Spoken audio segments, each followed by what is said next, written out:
The Lady of Auxerre is really something of a transitional figure, and she is a fairly large figure. She's about 3 to 4 feet tall. And when I say she's transitional, she's really showing us that idea of moving from the geometric into the orientalizing and getting into some of those ideas of what will be the archaic. Now, she's carved in stone and carved in the round. I apologize, she's only 25 inches tall, so a little bit shorter than I said earlier.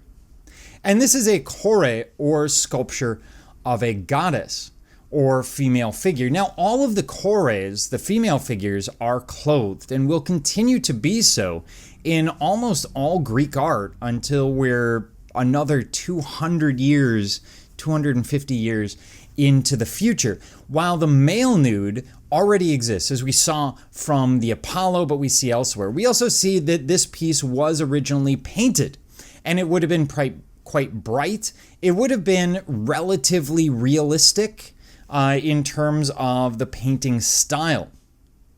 And these were typically, we believe, they were typically used as grave markers, but there's still some argument about what they were used for. And she is in what's called the Daedalic style, named for Daedalus. Daedalus, of course, reflects the impact of Egyptian and Minoan art. The Greeks attributed almost all early sculpture and architecture to him. Many pieces in this form will come from Crete, and the Greeks will say, well, Daedalus was a Greek sculptor working in Crete, etc. There's a lot of possibilities, but basically this is them connecting themselves very much to the Minoan tradition, to the Mycenaean tradition, to the Egyptian tradition. It's that idea of building a functional visual culture out of nothing by borrowing from the peoples around you. Stylistically, she's very frontal, very rigid, so meant to be seen from the front, doesn't seem to be moving. We see that long dress, probably traditional for the time. She probably originally had a bronze belt, so they did a lot of bronze overlay on their sculptures, very similar to the gold overlay we saw in the last chapter.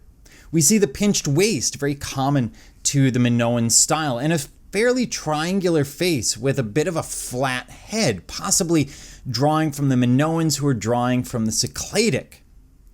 We see a very low brow and very stylized hair. It looks like marshmallows on a string.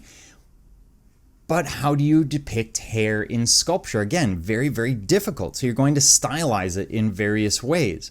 We see very large hands and feet, probably because these are difficult things to sculpt, and making them larger makes it a little bit easier. Also, it lends an air of elegance. We see also a longer neck than you might otherwise expect on the figure. She was likely painted. Every Greek sculpture we are going to look at was painted. Again, what happens is the people who find it are interested in selling it. And what they do is they go, well, the paint looks really horrible on this. Let's strip the paint off and then we'll sell it. And what this does is it gives the Renaissance, when we get to that point, the idea that all of these Greek sculptures were originally white marble, etc. And so we stop painting sculptures because of the dealers who dug it up in the first place and scraped off the paint. And so we lose that tradition of painted sculpture. But everything, all the way through the medieval, through all of this class period, would have been painted. I cannot make that distinction clear enough.